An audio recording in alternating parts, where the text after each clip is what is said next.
बहुत बहुत धन्यवाद चित्तौड़ जी। आगरा की ये पावन धरती, क्रांतिकारी धरती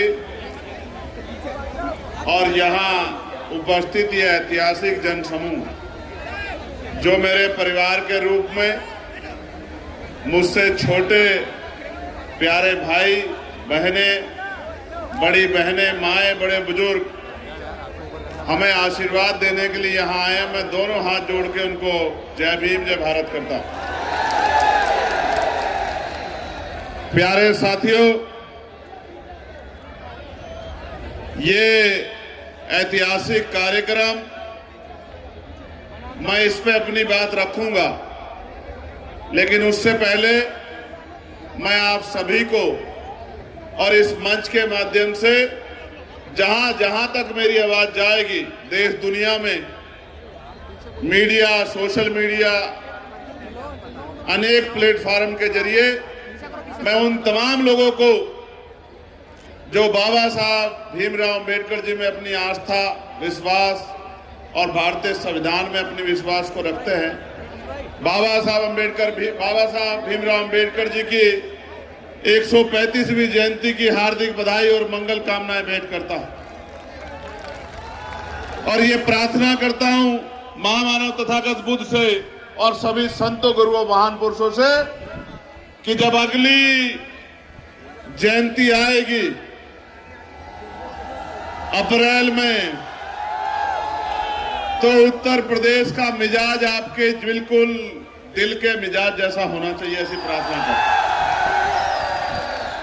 और आप मेरी बात को याद रखना, आगरा का यही मैदान होगा और सब ठीक रहा तो आप और हम सब लोग यहां मौजूद होंगे, लेकिन आपके संघर्षों से, आपके प्यार आशीर्वाद से इस कलम में वो ताकत होगी कि जो आगरा के लोग उस दिन कहेंगे, उस दिन शाम को इसकी घोषणा यहीं से आगरा से हम लोग करके जाएंगे। मेरी बात को आप याद रखें। आगरा की पहचान दुनिया भर में ताजमहल से है, ये बात सच है, लेकिन हमारे लिए आगरा की पहचान भीम नगरी से है, ये भी कोई छिपा नहीं। बताओ है या नहीं है? 1956 में चले गए बाबा साहब और 57 में पहली बार यहां शोभा यात्रा निकली। ये आगरा का बल है, ये आगरा की शक्ति है, आगरा का कमिटमेंट। फिर 1978 में आसपास के क्षेत्र के लोगों ने इसी आगरा में 300 से ज्यादा झांकी निकाल के ये बताने का काम किया कि बाबा साहब के सच्चे अनुयायी बाबा साहब को जाने के बाद जाने नहीं देंगे, उनके विचारों का प्रचार प्रसार करते रहेंगे।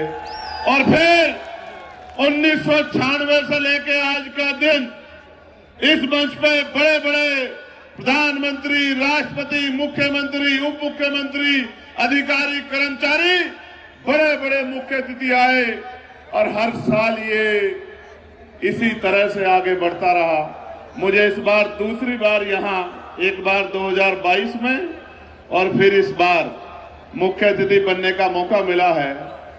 मैं मंच के लिए मुख्य अतिथि हो सकता हूं, आपके लिए तो आपके परिवार का हिस्सा हूं। मेरी इतनी सी पहचान है, कुछ से छोटा हूं, कुछ से बड़ा हूं, लेकिन जिसको जरूरत पड़ेगी जब, बिना इनविटेशन के उसके साथ खड़ा हूं। इस बात को आपको बताने के लिए।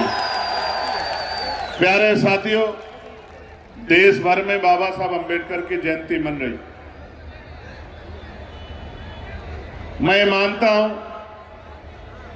दुनिया में अकेले ऐसे महापुरुष हैं बाबा साहब अंबेडकर, जिनकी जयंतियां दुनिया के सबसे ज्यादा देशों में मनती, और ऐसे नहीं मनती कि उन्हीं के अनुयायी मनाते हो। मैं बहुत जिम्मेदारी से कह रहा हूं, सरकारें मनाती हैं। और मैं गया था पिछली बार यूएस, तो कोलंबिया यूनिवर्सिटी गया था, जहां बाबा साहब अंबेडकर की स्टैचू लगी जिसमें लिखा है सिंबल ऑफ नॉलेज। ये भारत में तो इस सम्मान में बहुत देर लगी, लेकिन उनके ज्ञान, उनके विजन और भारत में उनके योगदान की वजह से दुनिया में बाबा साहब का सम्मान होता है। लेकिन मेरे प्यारे साथियों, मैं 2 दिन पहले एक किताब पढ़ रहा था और वो किताब ये कहती है, जो बाबा साहब के ही बोल हैं कि अगर राष्ट्रपिता ज्योतिबा फूले ना होते तो डॉक्टर अंबेडकर नहीं हो पाते। ये बात मैं आपको इसलिए कह रहा हूं कि बाबा साहब ने अपने जीवन में 3 महापुरुषों को गुरु माना, और गुरु का दर्जा माँ बाप से बड़ा होता है, भगवान से बड़ा होता है। पहले थे महामानव तथागत बुद्ध, दूसरे थे गुरु कबीर और तीसरे थे राष्ट्रपिता ज्योतिबा फूले। अगर बाबा साहब को जानना है तो इन 3 महापुरुषों को आपको पढ़ना पड़ेगा, वरना बाबा साहब की आरती उतारने से, माला पहनाने से, दिया बत्ती करने से, फूल चढ़ाने से कोई भी बदलाव जीवन में होने वाला नहीं। क्योंकि वो बाबा साहब जो कहते हैं कि सुबह के समय 2 घंटी बजेगी, एक स्कूल की और दूसरी मंदिर की, आपको तय करना है कि आपकी मुक्ति का रास्ता कहां से खुलेगा। वो बाबा साहब पूजा के मोहताज नहीं है। वो बाबा साहब जो कहते हैं कि मैं मूर्तियों में नहीं, मैं किताबों में हूं, मुझे पूजने की नहीं, मुझे पढ़ने की जरूरत है।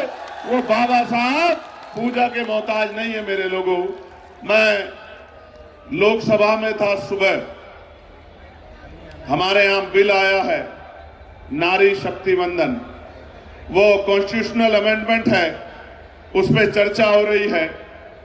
मुझे केंद्रीय और क्षेत्रीय कमेटी के सम्मानित अध्यक्ष और जिम्मेदार साथी वहां गए थे। मुझसे उन्होंने निवेदन किया कि आपको 16 तारीख को आना है। मैंने उनसे कहा कि मैं आपका आभारी हूं कि आपने मुझे इनवाइट किया है, लेकिन अगर आप इनवाइट ना करते तो भी मैं उस कार्यक्रम की शोभा बढ़ाने के लिए और खुद को गौरवान्वित महसूस करने के लिए आता। मैं पुनः कमेटी का आभार प्रकट करूंगा। लेकिन प्यारे साथियों, मैं ये तय करके आया था कि रात को रुकूंगा, सुबह जाऊंगा, लेकिन क्योंकि लोकसभा का सत्र चल रहा है और आप जानते हैं मेरी निष्ठा भारतीय संविधान में है, और मैं लोकसभा में इसलिए हूं कि मैं वहां आपके हकों की आवाज को बुलंदी से रख सकूं। मैं इसलिए नहीं हूं कि वहां तनख्वाह लूं। मैं कोशिश करता हूं कि जब भी कोई बिल आए या जब भी कोई डिस्कशन हो तो आपका विचार, आपकी बात, आपकी पीड़ा, आपकी समस्या, आपके हालात भारत की लोकसभा में मेरे माध्यम से सरकार के सामने जाने चाहिए और सरकार को उस पर काम करना चाहिए। प्यारे साथियों, 2-3 इंपोर्टेंट टॉपिक है जिन पे मैं आपसे बात करूंगा, लेकिन उससे पहले मैं आपके प्यार का अभिनंदन भी करूंगा। मैं जब से आगरा में मैंने आज पैर रखा है, मैं इस बात से डर रहा हूं कि कहीं आपको चोट ना लग जाए, क्योंकि कहीं आप एक टांग पे खड़े होकर देख रहे हैं, कहीं आप किसी खंबे पे चढ़ रहे हैं, कहीं आप बिल्कुल दीवार को पकड़े खड़े हैं। मेरे मन में ये पीड़ा हो रही थी कि ऐसा ना हो मेरी वजह से मेरे किसी भाई को चोट लग जाए, क्योंकि मुझे फिर तकलीफ होगी। इसलिए मैं डर रहा था। मैं अब भी आपसे आग्रह करूंगा कि मेरी आवाज आप तक आएगी। मेरा गला बड़ा साफ है, अगर आप अपने अपने स्थान पर बैठ जाओगे तो आपको मुझे सुनने में दिक्कत नहीं होगी। क्योंकि कई बार मेरे याद है, पिछली बार हमारे यहाँ भीमनगरी में भी हादसा हो गया था, कई साथियों को चोट लगी थी। हमारी जिम्मेदारी है कि जब हमको हमारा कोई भी कार्यक्रम हो तो देखने वाले को ये संदेश जाना चाहिए कि इनसे ज्यादा अनुशासित कोई नहीं है, ये बाबा साहब अम्बेडकर के सिपाही। ये संदेश जाना चाहिए सब लोगों को। और अगर ये संदेश नहीं जा रहा है तो चाहे हम उत्साह में हैं या किसी भी कारणवश, तो हम कहीं ना कहीं हमारी तरफ सवाल खड़ा हो जाता है। इसलिए मैं आपसे आग्रह कर रहा हूं कि अगर आपके आसपास स्थान है तो आप बैठ जाओ। अभी मैं इतनी जल्दी आपको छोड़ने वाला नहीं हूं, मैं भी बोलूंगा। अभी तो मैंने शुरू भी नहीं किया, अभी तो अभिनंदन ही चल रहा है। अभी तो मैं पूरे देश भर में जो चल रहा है और उत्तर प्रदेश में जो चल रहा है और बाबा साहब ने हमें क्या दिया है और बाबा साहब को हमें क्या लौटाना है, बहुत सारे सवाल बहुत सारी उम्मीदें और बहुत सारी जो परेशानियां आपके सामने, उनके हल का रास्ता आपको बता के यहां से जाऊंगा। प्यारे साथियों, मैं बार बार कहता हूं, आगरा हमारे शर्माते हैं क्योंकि आगरा में बाबा साहब अंबेडकर के आंसू टपके हैं। ये वही धरती है जहां 18 मार्च 1956 को बाबा साहब रोते हुए तकलीफ देके ये कह रहे हैं कि मुझे मेरे पढ़े लिखों ने धोखा दे दिया, मैं जो करना चाहता था वो नहीं कर पा रहा हूं। लेकिन साथियों, बाबा साहब की उस पीड़ा को पढ़े लिखे लोगों ने बाबा साहब के जाने के बाद महसूस किया है। और ये मेला और ये भीम नगरी का आयोजन जो एशिया में सबसे बड़ा होता है, इस बात का उदाहरण है कि पढ़े लिखे लोग अपनी जिम्मेदारी को उठा रहे हैं, चाहे कम ही हो, लेकिन वो कोशिश जरूर कर रहे हैं। और मैं फिर कहता हूं, किसी भी समाज का नेतृत्व उस समाज में पढ़े लिखे समाज को ही करना चाहिए और उसकी नैतिक जिम्मेदारी भी है कि वो पढ़ा लिखा व्यक्ति समाज का नेतृत्व करे, समाज को रास्ता दिखाए। तो बाबा साहब जब यहाँ कह रहे थे आगरा में खड़े होके, तो जो सबसे महत्वपूर्ण बात मुझे और मेरे जैसे करोड़ों नौजवानों को महसूस होती है, हमारे दिल में घाव करती है, हमें कठिनाइयों में आगे बढ़ के लड़ना सिखाती है, वो बात यह है कि बाबा साहब कह रहे हैं कि जब मैं अपने चारों तरफ देखता हूं, मुझे एक भी नौजवान ऐसा दिखाई नहीं देता जो इस आंदोलन रूपी तंबू का बंबू बनके इस आंदोलन को आगे बढ़ा सके। वो कह रहे हैं मैं उस टेंट की तरह हूं, मैं उस बंबू की तरह हूं जिसपे बहुत सारे टेंटों का बोझ है, यानी कि समाज बहुत बड़ा है और मेरे आसपास एक भी दिखाई नहीं दे रहा है जो इस आंदोलन को आगे बढ़ा सके। और क्या कह रहे हैं बाबा साहब? कह रहे हैं मैं बूढ़ा हो चला हूं, बीमार रहता हूं, तमाम तरह के अपमान, आरोप, अपने बच्चों की कुर्बानियां देकर बड़ी मुश्किल से इस कारवां को वहां से यहां तक लेके आ पाया हूं। अगर आप इसे आगे नहीं बढ़ा सकते तो मेरे बच्चों इसको पीछे मत जाने देना। वो सवाल खड़ा कर रहे हैं, जैसे आज मैं आपके सामने सवाल खड़ा कर रहा हूं कि जिस बाबा साहब ने हमारी उंगली में इतनी बड़ी ताकत दे दी कि जिसे चाहो कुर्सी पे बिठा दे और जिसे चाहो कान पकड़ के जमीन पे पटक दे, उस बाबा साहब के अनुयायियों की क्या हालात हो गई उत्तर प्रदेश में, देश में, ये हमें सोचना चाहिए। सवाल है बहुत बड़ा। प्यारे साथियों, बाबा साहब ने इस देश के लिए बहुत बड़ा योगदान दिया।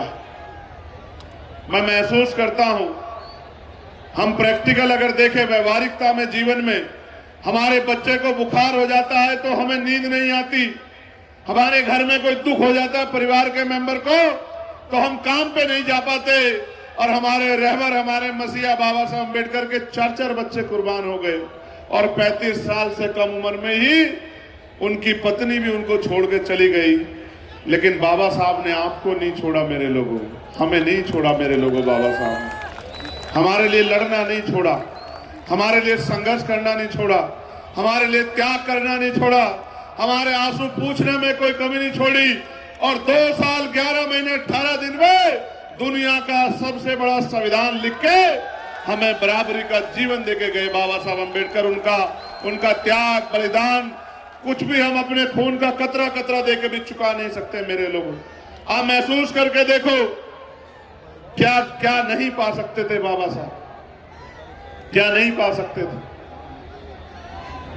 आज हम लोग छोटे से पद के लिए विपरीत विचारधारा के दल में चले जाते हैं, छोटे से पद के लिए, छोटी सी कुर्सी के लिए। लेकिन मेरे बाबा साहब ने हमारे लिए, इस देश की महिलाओं के लिए, इस देश के पिछड़े वर्ग के लिए केंद्रीय कानून मंत्री पद से इस्तीफा दे दिया, लात मार दी। ऐसे थे बाबा साहब, क्यों ना उनके गुणगान किए जाए। किसी को बुरा लगे, अच्छा, हम फिर कहेंगे कि हमारा अगर कोई सच्चा मसीहा था तो बाबा साहब अम्बेडकर थे। प्यारे साथियों, RBI, reserve bank of India अगर बना तो किसका योगदान था? जोर से बताओ, भाखड़ा नागर डैम बना किसका योगदान था? मजदूरों को 8 घंटे का काम 12 घंटे से घटा के 8 घंटे का काम दिया, किसका योगदान था? महिलाओं को पैर की जूती समझा जाता था, महिलाओं को सर का ताज बनाया, किसका योगदान था? मेरे लोगों बहनों को जब वो उस दौर से गुजर रही होती है कि उनको आराम की जरूरत होती है, मैटरनिटी लीव की जरूरत होती है, मासिक जो है, जब ये वो डिलीवरी का समय आता है, उनको 6 महीने का अवकाश मिलना चाहिए। ये व्यवस्था किसने करा के दी? मेरे लोगों, आपको वोट का अधिकार किसने दिया? मेरे लोगों, आपको स्वाभिमान सम्मान का जीवन किसने दिया? मेरे लोगों, और मैं बताना चाहता हूं मेरे लोगों कि आज जो बड़े बड़े कुर्ते पजामे वाले, गाड़ियां वाले, महलों वाले हमारी बस्तियों में आते हैं, अभी तो इस बार तो बड़ा प्रैक्टिकली हो गया ना कि हर आदमी कह रहा था बाबा साहब मेरे हैं, मेरे हैं, मेरे हैं। देखा नहीं देखा आपने? सरकार कह रही मेरे हैं, विपक्ष कह रहा है मेरे हैं, वो एक दिन कह रहे हैं, मैं 365 दिन कह रहा हूं कि बाबा साहब सबके हैं, हर कमजोर के बाबा साहब हैं, हर मजबूर के बाबा साहब हैं, हर मजबूत के बाबा साहब हैं, और बाबा साहब इस देश की धरोहर है। मेरे लोगों, मैं बस कुछ किस्से आपके सामने रखना चाहता हूं। प्यारे साथियों, बाबा साहब पढ़ रहे थे यूनिवर्सिटी में, उस यूनिवर्सिटी की दीवारों पे दुनिया के महान विद्वानों ने बड़ी बड़ी बातें लिखी थी, बड़े बड़े स्लोगन लिखे थे। एक स्लोगन ये भी था कि मनुष्य पैदा होता है और मनुष्य मर जाता है, महापुरुष पैदा होते हैं और महापुरुष कभी नहीं मरते।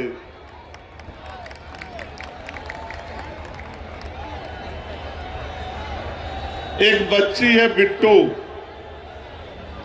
पिता का नाम है राजू, दीदी का नाम है चंचल, और वो शायद कहीं गुम हो गई है।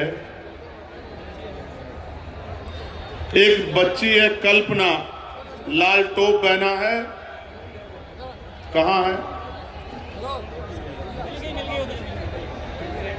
रेड वाली तो मिल गई है, कल्पना है इसका नाम, या बिट्टो? बिट्टो, ठीक, बिट्टो तो मिल गई है, कल्पना भी नहीं मिली। लाल टोप पहना है, 9 साल की बच्ची, अपने आसपास देख लेना भाई, देख लेना। देखो, मां की बेटी गुम हुई, बच्ची वो बड़ी प्यारी है, लेकिन तकलीफ हुई मां को। और हमारे बाबा साहब को देखो, जिनके आंखों के सामने उनके बच्चे चले गए। कहना आसान है,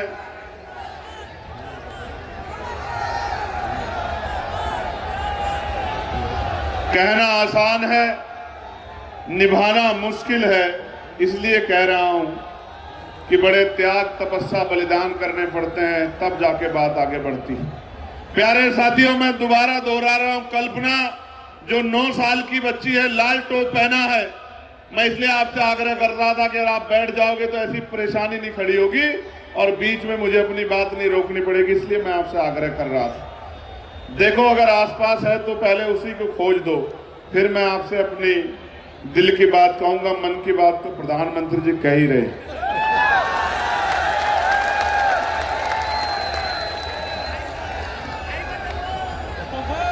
कल्पना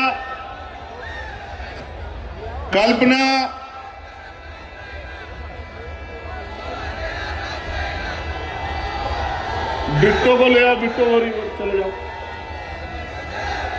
अब मेरी बात पे गौर करो प्यारे साथियों, अगले 15-20 मिनट अगर आप मुझसे प्यार करते हैं तो सिर्फ मेरी बात पे गौर करो। थोड़ा सा नारों में, ये नारे तो आपको लगाने हैं अगले 364 दिन, चिंता मत करो। तो मैं बात कह रहा था कि लिखा हुआ था दीवार पे कि मनुष्य पैदा होता और मर जाता है, महापुरुष पैदा होते हैं लेकिन महापुरुष कभी नहीं मरते। बाबा साहब ने उस बात को मिटा दिया।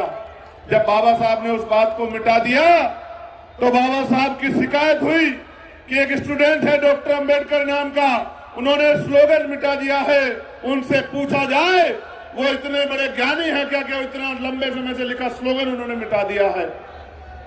बाबा साहब को नोटिस जारी हुआ, बाबा साहब को अपनी बात रखने के लिए बुलाया गया।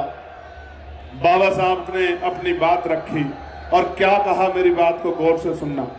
बाबा साहब ने कहा कि ये बात सच है कि मनुष्य पैदा होता है, मनुष्य मर जाता है, लेकिन ये जो लिखा गया है कि महापुरुष पैदा होते हैं और महापुरुष मर जाते हैं, मैं इससे सहमत नहीं हूं। और इसका तर्क मेरे पास ये है कि महापुरुष पैदा नहीं होते। पैदा एक बच्चा होता है, अपने पूरे जीवन में जो वो संघर्ष करता है, समाज की तरक्की में जो योगदान देता है, अपमान, आरोप, अन्याय सह के लगातार जो समाज के लिए करता है, उसके जाने के बाद समाज ये निर्णय लेता है कि वो हमारा महापुरुष था या कोई बहरूपिया। इसका निर्णय समाज में उसके जाने के बाद लिया जाता है, क्योंकि बुद्ध कहते हैं कि जीवित व्यक्ति कभी भी बदल सकता है और विचार कभी स्थायी नहीं होते, परिस्थितियों के आधार पर बदल सकते हैं। मैं वही बात कह रहा हूं जो महापुरुष कह के गए हैं। तो बाबा साहब ने कहा कि महापुरुष भी मर जाते हैं अगर उनकी विचारधारा का प्रचार प्रसार ना। आगरा में बाबा साहब जिंदे हैं। आगरा में बाबा साहब जिंदे हैं क्योंकि बाबा साहब ने कहा था, मुझे मेरे जाने के बाद मरा हुआ मत समझना, जब तक भारतीय संविधान जिंदा है मैं जिंदा। और आगरा का ये सैलाब, ये सांस्कृतिक कार्यक्रम, ये विरासत, ये धरोहर, इस बात का ऐलान है हम सब लोगों के लिए कि बाबा साहब आगरा में जिंदा हैं। बस उन बाबा साहब को हमें पूरे उत्तर प्रदेश में, फिर पूरे देश में जिंदा करना है और उनके सपनों को पूरा करना है। जिस दिन हमने ये कर दिया उस दिन हर जिला आगरा होगा। मेरी बात को आप याद रखें। प्यारे साथियों, बाबा साहब ने क्या दिया, उसके लिए ये बात अगर आप नहीं जानोगे तो समझ ही नहीं पाओगे। 1919 से पहले इस देश में मुट्ठी भर लोग वोट करते थे, मुट्ठी भर। उसके बाद सिफारिशें आई, मोंटेगो चेम्सफोर्ड सुधार समिति बनी और सिफारिश आई कि जो वोट का अधिकार है उसमें विस्तार होना चाहिए। वोट किसको मिले? जो व्यापारी है, जो जमींदार है, लगान देता है, जो बहुत पढ़ा लिखा है, जो नौकरी करता है, जिसके उद्योग धंधे हैं, जो लगान देता है, उनको वोट का अधिकार मिलना चाहिए। और जो रियासतें हैं, रियासतों के मालिकों को भी वोट का अधिकार मिलना चाहिए। कोई गरीब की बात नहीं कर रहा था, कोई महिलाओं की बात नहीं कर रहा था, कोई किसानों की बात नहीं कर रहा था, कोई मजदूरों की बात नहीं कर रहा था। फिर बाबा साहब अम्बेडकर ने 1924 में बहिष्कार धिक्कारणी महासभा और 1928 में उसके जरिए मेमोरेंडम दिया, जैसा आपने 2 अप्रैल 2018 को इसे जिलाधिकारी कार्यालय पर दिया था। याद है नहीं याद है? 2 अप्रैल के मेरे वीर नौजवानों, राज बदलेगा, आपके मुकदमे भी खत्म हो जाएंगे। मेरी बात को आप याद रखना। और जिन्होंने त्याग किया है, लाठियां खाई है, जेलें काटी है, उनको सरकार विशेष सम्मान देगी और ताकत देगी। मेरी बात को आप याद रखना, ये मेरा वचन। प्यारे साथियों, बाबा साहब ने मेमोरेंडम दिया और मेमोरेंडम के बाद साइमन कमीशन भारत आया। साइमन कमीशन कोई भूत नहीं था। जिस तरह से मंडल कमीशन बना, काका कालेकर कमीशन बना, जिस तरह से और कमीशन बने, ऐसा ही एक कमीशन, एक डेलीगेशन था साइमन कमीशन। 7-8 लोग आए यहां के लोगों की बाबा साहब के मेमोरेंडम पे हालात को जानने के लिए। और आपको याद होगा, साइमन कमीशन का विरोध हुआ। साइमन कमीशन फिर भी रिपोर्ट बना के ले गया। 29 में साइमन कमीशन आया, 30 में लौटा, 30 में उन्होंने रिपोर्ट दी और 30 में ब्रिटिश काउंसिल ने पहली गोलमेज कॉन्फ्रेंस अनाउंस कर दी और बाबा साहब अंबेडकर को उसमें बुलाया कि बाबा साहब को नेतृत्व करना है इस देश के कमजोर वर्गों का, जिनके लिए उन्होंने मेमोरेंडम दिया था। 1930 की कॉन्फ्रेंस हुई, 31 की कॉन्फ्रेंस हुई, 32 की कॉन्फ्रेंस हुई और मैं आपको बताना चाहता हूं आगरा में खड़ा होके, किसी को अच्छा लगे या बुरा, लेकिन सच सुनने के लिए सच्चे कानों का होना आवश्यकता है। महात्मा गांधी जी, जिनको देश ने इतना बड़ा सम्मान दिया, महात्मा गांधी जी वहां ये कह रहे थे, जो मुस्लिम रिप्रेजेंटेटिव गए हुए थे 14, उनसे कह रहे थे कि आपको कुरान की कसम है, हम आपकी सारी मांगे मान लेंगे, आप बाबा साहब अंबेडकर की मांगों का साथ नहीं देना। यहां पर प्यारे साथियों, हमने सबको सम्मान दिया है, सबको मालाएं चढ़ाई हैं, लेकिन किसने हमारे लिए क्या किया है ये इतिहास को जाने बगैर आप नहीं जान सकते हो। और मैं धन्यवाद दूंगा उस डेलीगेशन का जिसने कहा कि हमारा मजहब ये कहता है कि जब फैसला हक का हो और आपको वोट से सिलेक्शन करना हो तो हम किसी के हक छीनने के लिए फैसला नहीं देंगे।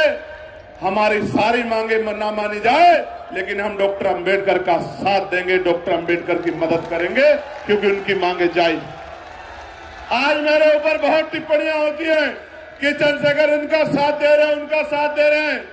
मैं गारंटी से कहता हूं, जो भी कमजोर होगा, जिस पे भी अन्याय होगा, जिसके घर भी बुलडोजर चलेगा, जिसको भी इनकाउंटर से मारा जाएगा, जिसको सताया जाएगा, जिसकी जमीन छीनी जाएगी, चंद्रशेखर आजाद बिना न्योते के उसके साथ जाके खड़ा होगा। मेरी बात को अब याद रखिए। प्यारे साथियों, गौर करो, गोलमेज कॉन्फ्रेंस हो गई है, रिजल्ट आ गया है। ब्रिटिश काउंसिल ने कह दिया जो आदेश होगा मानना पड़ेगा। बाबा साहब भरोसा नहीं कर रहे हैं, अंग्रेजों से लड़ रहे हैं कि आपने हमारे लिए क्या किया, हमारी तरक्की के लिए क्या किया, सेना में भर्ती के रास्ते क्यों नहीं खोले, हमें रोजगार क्यों नहीं दिया, हमारे साथ जो भेदभाव था खत्म क्यों नहीं किया, हमारे लिए स्कूल क्यों नहीं खोले, हमारे लिए अस्पताल क्यों नहीं खोले। लड़ रहे हैं अंग्रेजों से। अंग्रेज शर्मिंदा है, जवाब नहीं है पूरे काउंसिल पे। अतः ये तय होता है कि बाबा साहब को कम्युनल अवार्ड दिया जाता है। बाबा साहब कम्युनल अवार्ड लेके भारत आ जाते हैं और जब भारत आ जाते हैं तो फिर से गांधी जी यरावदा जेल में अनशन कर देते हैं और मजबूरी में रोते हुए बाबा साहब को पूना पैक्ट करना पड़ता है। पूना पैक्ट। मेरे लोगों, बाबा साहब ने क्या कहा जब उन्हें डराया गया? 1932 में सुनना चाहते हो? हाथ उठा के बताओ जो लोग सुनना चाहते हैं। बाबा साहब को जब यह कहा गया कि डॉक्टर अंबेडकर पीछे हट जाओ, इस कम्युनल अवार्ड को छोड़ दो, तो बाबा साहब ने कहा आप मुझे यहां से ले जाकर चौराहे पर अगर उल्टा लटकाकर फांसी भी दे दोगे तो भी मैं जूतों के अधिकारों के साथ कोई समझौता नहीं करूंगा। ये बाबा साहब अम्बेडकर का, यह है बाबा साहब अम्बेडकर। और हमें अगर एक मुकदमा लग जाए तो हम कहते हैं कि हमें माफ कर दो, हम कभी आंदोलन का हिस्सा नहीं बनेंगे, उस गली से भी नहीं गुजरेंगे जिस गली में आंदोलन चल रहा है, संघर्ष चल रहा है। और बाबा साहब कह रहे हैं मुझे फांसी दे दो मगर मैं अपने लोगों के अधिकारों को छीनने नहीं दूंगा, उनके अधिकारों में कटौती नहीं करूंगा। ये है हमारे लिए बाबा साहब मेरे साथ। प्यारे साथियों, परिणाम यह है कि 1935 में जो विस्तार हो गया है वोट का, जो प्रस्ताव मैंने बताया था, लगान, व्यापार, रियासतें, पढ़े लिखे होना, जमींदारी वालों को 10% लोगों को वोट मिल गई है, 90% लोग वोट नहीं कर रहे हैं। संविधान लिखने की बारी आ गई है। बाबा साहब कॉन्स्टिट्यूशनल असेंबली में ये कह रहे हैं कि ये लोकतंत्र नहीं है, जिसमें मुट्ठी भर लोग फैसला लेते हो और इतने 90% लोगों का जीवन प्रभावित होता हो। बाबा साहब ने क्या कहा कि जब हर व्यक्ति वोट देगा, समझदार व्यक्ति, तभी लोकतंत्र होगा। और आपको जान के अचरज होगा, मेरी बात को नोट कर लो, अखबारों में छपवा दो, टीवी पे चलवा दो, कहीं सर्च कर लो, आपको जान के अचरज होगा कि कोई महिलाओं की बात नहीं कर रहा है, कोई मजदूरों की बात नहीं कर रहा है। और 1935 के एक्ट में भी, जिसको मिनी कॉन्स्टिट्यूशन कहा जाता था, इंडियन एक्ट 1935, एक भी महिला वोट नहीं करती है। दलितों की महिलाएं नहीं, पिछड़ों की महिलाएं नहीं, मुसलमानों की महिलाएं नहीं, आज की तथाकथित स्वर्ण जाति की महिलाओं को भी वोट का अधिकार नहीं था, नहीं था। किसी भी महिला को वोट का अधिकार नहीं था। आप समझो, जिस देश में महिलाओं को वोट का अधिकार ना हो, क्या उस देश में महिला पार्षद बन सकती थी? आज अगर वोट का अधिकार आप पे नहीं है, तो क्या आप कोई चुनाव लड़ सकते हो? जोर से बताओ, लड़ सकते हो? तो ये हालात थी महिलाओं की। दोनों हाथ उठा के धन्यवाद दो बाबा साहब अम्बेडकर को। क्यों दोगे धन्यवाद? सुनोगे? जो काम अमेरिका ने नहीं किया, जो काम ब्रिटेन ने 25 साल बाद किया, अमेरिका ने 28 साल बाद किया, यूरोपियन कंट्री ने 20 साल बाद किया, कि अपनी देश की महिलाओं को वोटिंग राइट दिया, बाबा साहब अम्बेडकर ने संविधान के लागू होते ही देश की हर महिला को बराबर का अधिकार और वोट का अधिकार देने का काम किया। यही तो है, यही तो है वो शक्ति जिसकी वजह से जो हमसे मिलके गर्म पानी में जाके नहाते हैं, वो भी आके मेरी माओ से, बहनों से कहते हैं कि मेरे सर पे हाथ रख के मुझे आशीर्वाद दे दो, मैं आपकी सेवा करूंगा। मैं पूछना चाहता हूं इस महफिल से, जब बाबा साहब नहीं थे तो आपके पूर्वजों ने मेरी माओ से अपने सर पे हाथ क्यों नहीं रखवाया? मेरी बहनों से अपने सर पे हाथ क्यों नहीं रखवाया? मेरी बुजुर्गों से जिनकी पगड़ी उछाली गई उनसे सर पे हाथ क्यों नहीं रखवा पाया? क्यों नहीं रखवा पाया आप लोग? क्योंकि तब मेरी उंगली में वो ताकत नहीं थी, मेरे लोगों की उंगली में वो ताकत नहीं थी।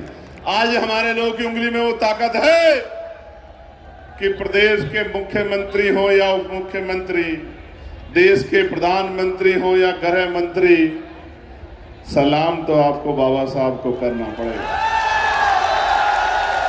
आज जब नारी वंदन आया है तो सत्ता के लोग बोले, विपक्ष के, उठकर कहते हैं, मैं गौरवान्वित हो जाता हूं, उठकर कहते हैं कि ये प्रयास बाबा साहब अम्बेडकर का था, हम बाबा साहब अम्बेडकर को धन्यवाद करते हैं। प्यारे साथियों, ये दिया है बाबा साहब अम्बेडकर ने हमें। प्यारे साथियों, बाबा साहब ने तो बहुत कुछ दिया और उफ नहीं की, कुछ लेकर नहीं गए हमसे, जमीन नहीं ली, पैसा नहीं लिया, रोजगार नहीं लिया, अपने बच्चों के लिए कुछ नहीं मांगा, लेकिन आपसे भी उम्मीद करके गए थे कि जिनको हजारों साल कुर्सियों पे बैठने नहीं दिया गया, जिनको आत्मसम्मान का जीवन नहीं मिला, जिनको स्वाभिमान का जीवन नहीं मिला, जिनको अधिकार नहीं मिले, वो मेरे लोग किसी की बातों में आके गुमराह नहीं होंगे। वो आने वाले कल में पढ़ेंगे, लिखेंगे और भाईचारा बनाकर अपनी शक्ति बना लेंगे। लेकिन आप लोगों ने उनकी बात को पूरी तरह से नहीं माना। उन्होंने हमें वर्ग बनाया, शेड्यूल कास्ट, उन्होंने हमें ओबीसी बनाया, अन्य पिछड़ा वर्ग, लेकिन आज भी हम जातियों को सर पे रख के डोल रहे हैं। हम ये भी कहते हैं कि जातियां हमारे महापुरुषों ने नहीं बनाई, लेकिन हम ये भी कहते हैं कि हमारे रिश्ते, नाते, परिवार सब हमारी जाति में होंगे। इसका मतलब कहीं ना कहीं हम अपने महापुरुषों को धोखा दे रहे हैं। प्यारे साथियों, मैं आपको कहना चाहता हूं, हर एक कमजोर हमारा भाई है, चाहे अनुसूचित जाति का हो, अनुसूचित जनजाति का, अन्य पिछड़े वर्ग का हो या अल्पसंख्यक हो या संविधान को मानने वाला, हर एक वो व्यक्ति जो संविधान में आस्था रखता, किसी भी जाति धर्म का हो, वो हमारा भाई है। हम उसके साथ कंधे से कंधा मिला के खड़े हैं क्योंकि हम मानवता के पुजारी हैं, हम अम्बेडकरवादी हैं, अर्जकवादी हैं, मानवतावादी हैं, बहुजनवादी हैं, हम कमजोरों के पहरेदार हैं, हम मजबूरों के सबसे बड़े सिपे सलाहकार हैं। इसलिए मैं आपको कहना चाहता हूं कि बाबा साहब को बड़ी उम्मीद थी आपसे कि मैं आगरा की बात करता हूं मेरे लोगों, चारों तरफ अंधेरा दिखाई देता है, चाहे मेयर हो, चाहे विधानसभा हो, चाहे लोकसभा हो,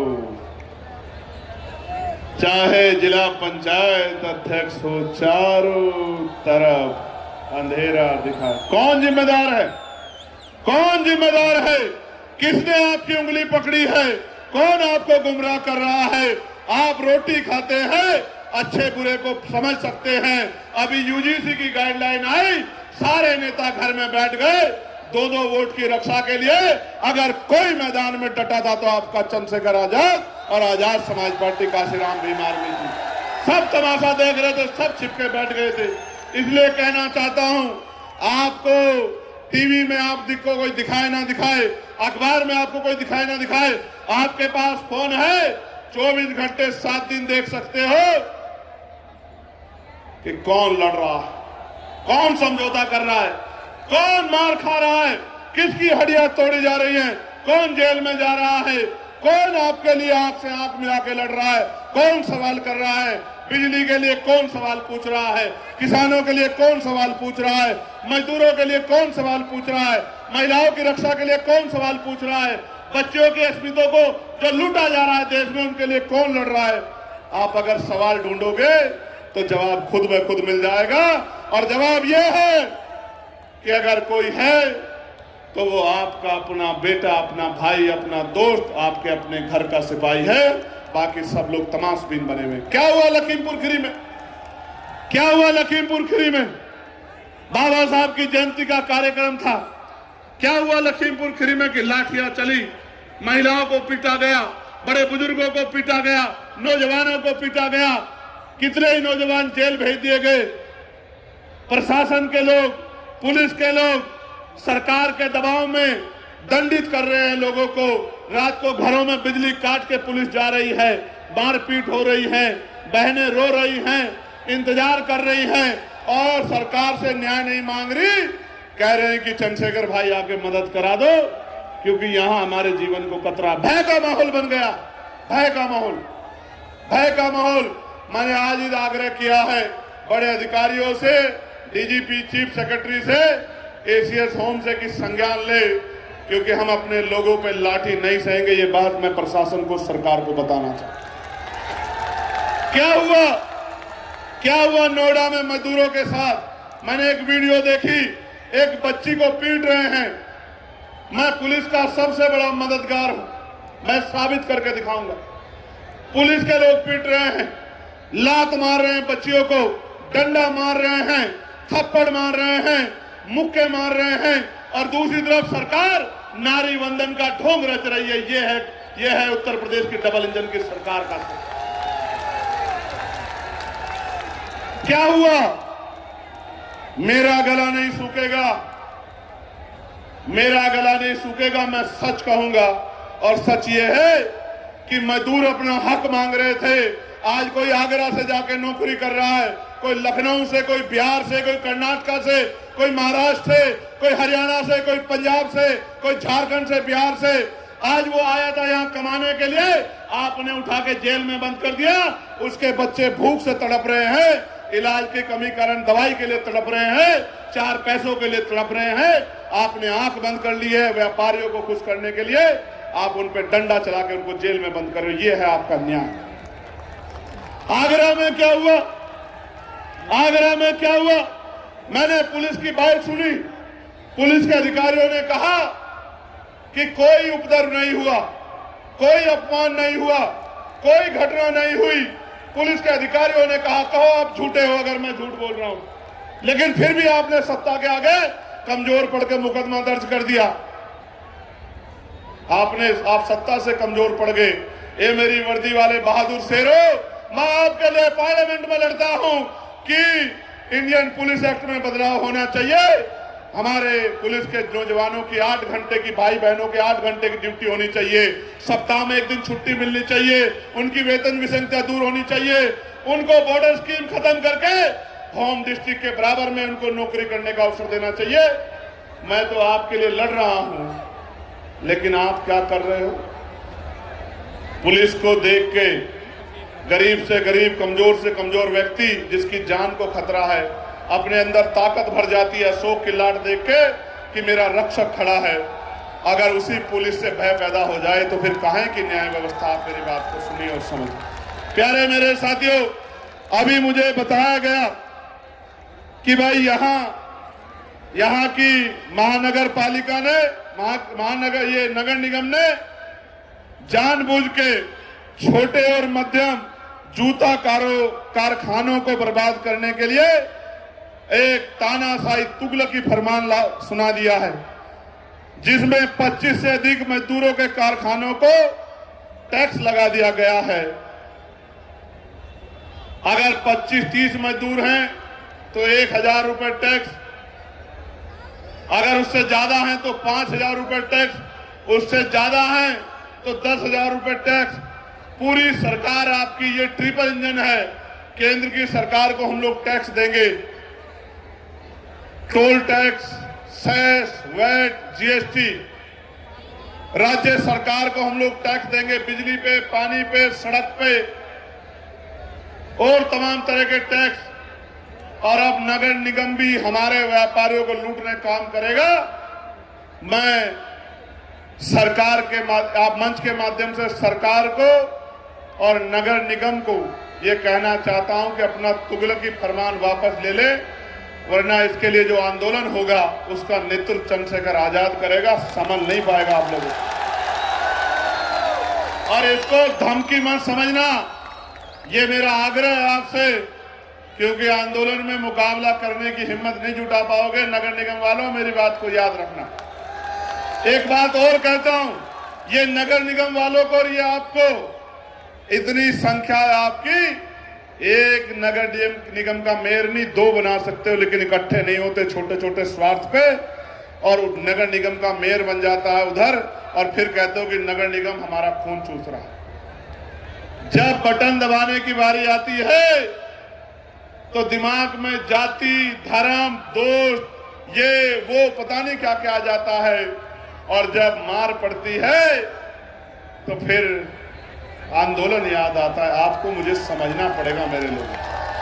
मुझे तो आप बुलाओ ना बुलाओ, जूता व्यापारियों के टैक्स का मामला था, मैंने पार्लियामेंट में उठाया। आशा आंगनबाड़ी बहनों का, भोजन माताओं का, पंचायत सहायकों का, रोजगार सेवकों का, पीआईडी के जवानों का, होमगार्ड भाइयों बहनों का मैंने लोकसभा में उठाया। अनुदेशकों का, शिक्षा मित्रों का मैंने लोकसभा में मामला उठाया कि वेतन वृद्धि हो, और जब हमें मौका मिलेगा हम करेंगे। लेकिन मैं आपको भी कह रहा हूं, बाबा साहब जो काम अधूरा छोड़ गए हैं, उन्होंने कहा political power is the master key, it is the master key. भाई, you can open an each door of your success. मैं आपसे पूछना चाहता हूं, बाबा साहब कह रहे हैं कि राजनीतिक सत्ता वो चाबी है जिससे आप अपनी सारी समस्याओं का हल कर सकते हो। तो भाई आप राजकाज क्यों नहीं बनाते? आपका उंगली कौन पकड़ता है? कोई पकड़ सकता है क्या उत्तर प्रदेश में आपकी उंगली? वो दिन चले गए जब बूथ कैप्चर होते थे, वो दिन चले गए, वो दिन चले गए जब एक लाठी से पूरा गांव हाँक लिया जाता था। आज तो बहुजन समाज के लोग लाठी का जवाब लाठी से देना जानते हैं। इसलिए मैं पूछना चाहता हूं कि आपको किसने रोका है? आप भी तो पॉलिटिकल पावर बना सकते हो। अगर आप पॉलिटिकल पावर बना लोगे किसी भी रूप में, तो आपकी बहुत सारी समस्याओं का हल हो जाएगा। मेरे लोगों, अच्छी शिक्षा के लिए 15-20 हजार रुपए खर्च करने पड़ते हैं, अच्छे इलाज के लिए 5-4 हजार रुपए खर्च करने पड़ते हैं, जबकि संविधान गारंटी देता है कि रोटी, कपड़ा, मकान और आरटीई, राइट टू एजुकेशन, शिक्षा और अच्छे स्वास्थ्य सेवाएं हर व्यक्ति का अधिकार है, ये गारंटी बाबा साहब का संविधान देता है। मैं जो बोल रहा हूं इसका अधिकार संविधान देता है। मैं जो एजुकेशन करता हूं, आंदोलन करता हूं, आप जो आंदोलन करते हैं उसका अधिकार संविधान देता है। मुझे लोकसभा में आरक्षण का अधिकार, विधानसभा में आरक्षण का अधिकार, पंचायत चुनाव में, लोकल बॉडी में आरक्षण का अधिकार ये संविधान देता है। मेरे जीवन की रक्षा का अधिकार और मेरी तरक्की का अधिकार बाबा साहब अम्बेडकर 1950 में सुरक्षित करके गए हैं। बाबा साहब ने तो हमें दिया है, हमने लौटाया नहीं है। मेरे लोगों, आज जिम्मेदारी है कि आप और हम ऐसे मुट्ठी बांध के, ऐसे जैसे मैंने बांधी है मुट्ठी बांध के ये संकल्प कर लें कि बाबा साहब आपका जो अधूरा काम है हम लोग उसको पूरा करेंगे, और जब तक पूरा नहीं होता हम लोग चैन से नहीं बैठेंगे। मेरे साथ मुट्ठी बंद करके वादा करो मेरे लोगों। अगर आप जिंदा कौम हो, अगर आप जिंदा हो तो जिंदा नजर आओ, वरना मुर्दा समझ के कुचल दिए जाओगे। मुट्ठी बंद करो, मुट्ठी तानो, और मेरे साथ ऐलान करो आगरा से कि बाबा साहब, बाबा साहब आपके अधूरे सपने को हम सब लोग मिलकर पूरा करेंगे। हम मांगने वाला नहीं, देने वाला समाज बनेंगे। हम मान सम्मान की लड़ाई को लड़ेंगे। ऐसी आवाज आ रही जैसे मैं बकरियों की महफिल में आ गया। जोर से आवाज लगाओ कि हम मान सम्मान की लड़ाई लड़ेंगे। हम पढ़ लिख कर ज्ञान हासिल करेंगे, हम रोजगार करेंगे, हम मालिक बनेंगे, नौकर नहीं बनेंगे। नौकर चाहे छोटा हो या बड़ा, नौकर नौकर होता है, और बाबा साहब हमें मालिक बना के गए हैं। मालिक मालिक होता है, नौकर नौकर होता है। मालिक नौकर नहीं होता और नौकर मालिक नहीं होता। मेरी बात को याद रखना। दूसरों के महलों से अच्छी होती है अपनी झोपड़ी, और झोपड़ी में भी मालिक मालिक होता है, और दूसरों के महलों में भी नौकर नौकर होता है। मेरी बात को आप याद रखना। मैं जो कहना चाहता था वो मैं कह चुका हूं, और आप जानते हो मैं क्या कह रहा हूं। मैं आज आपसे रोटी कपड़ा मकान नहीं मांगने आया। मैं आपसे आपके जो स्वाभिमान आपने छिपा लिया है उस छिपा हुए स्वाभिमान को जगाने के लिए आया हूं अपने बहुजन समाज से। कि कहा गया कि संघर्षों के साए में घनघोर जवानी पलती है, और इतिहास उधर झुक जाता है जिस और जवानी चलती है। आदरणीय, ये कहा गया है कि नौजवान जब अंगड़ाई लेता है तो इनकलाब आता है, और नौजवान जिस दिन कोई चीज ठान लेता है तो उसको पूरा करके छोड़ता है।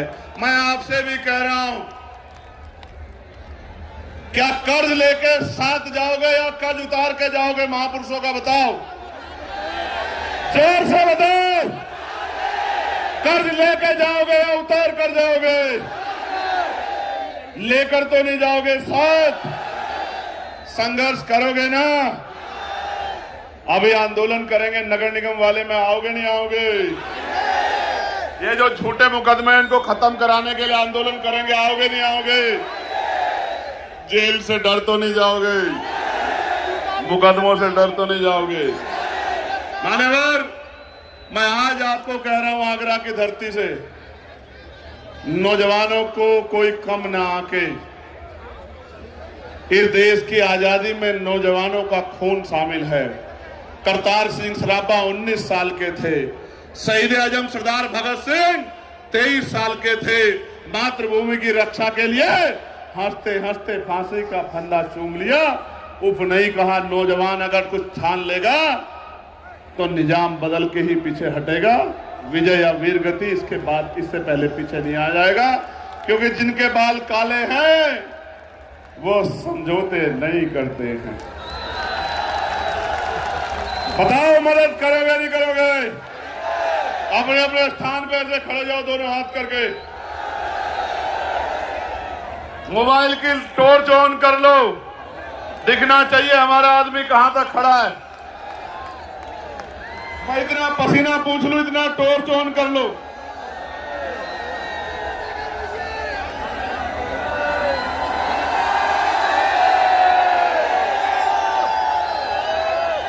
मैं आपसे ज्यादा प्यार क्यों करता हूं, जानना चाहते हो क्या? लोग पैसा देते हैं, गाड़ी देते हैं, मिठाई देते हैं, शराब पिलाते हैं, तो भी नहीं भर पाती। और आप लोग प्यार बांटने के लिए कहां कहां से अपना काम छोड़ के आते हो। इसलिए मेरे खून का कतरा कतरा भी आपका एहसानमंद है और उसको मैं चुकाने का काम करूंगा इसी जीवन में। इसलिए आपसे मेरा प्यार ज्यादा है। जितना प्यार आपने मुझे दिया है, शायद इस उम्र में हमसे पहले के हमारे संघर्षशील हमारे महान पुरुषों को नहीं मिला। लेकिन मैं ये विश्वास से कहता हूं, इस बार लड़ाई लखनऊ तक नहीं रहेगी, दिल्ली जाएगी बहुत जल्द। मेरी बात को आप याद रखें। लखनऊ का किला तो हम लोग 4-4 बार फतेह कर चुके हैं। कर चुके नहीं कर चुके बताओ? तो लखनऊ तो सिर्फ झांकी है, असली पिक्चर दिल्ली में होगी लाल किले से। मेरी बात को आप याद रखना। 10 साल के अंदर एक अंबेडकरवादी लाल किले से तिरंगा लहराएगा। इस संकल्प के साथ जी रहा हूं मेरे लोगों। वरना रोटी कपड़ा मकान तो आपके आशीर्वाद से चल ही रहा है। बहुत बहुत धन्यवाद आयोजक कमेटी का। जय भीम, जय भीम, जय भारत, जय संविधान, जय मंडल, जय जोहर। हमारी एकता जिंदाबाद, हमारा भाईचारा जिंदाबाद, हमारा देश जिंदाबाद। बहुत बहुत धन्यवाद। बाबा साहब अमर है।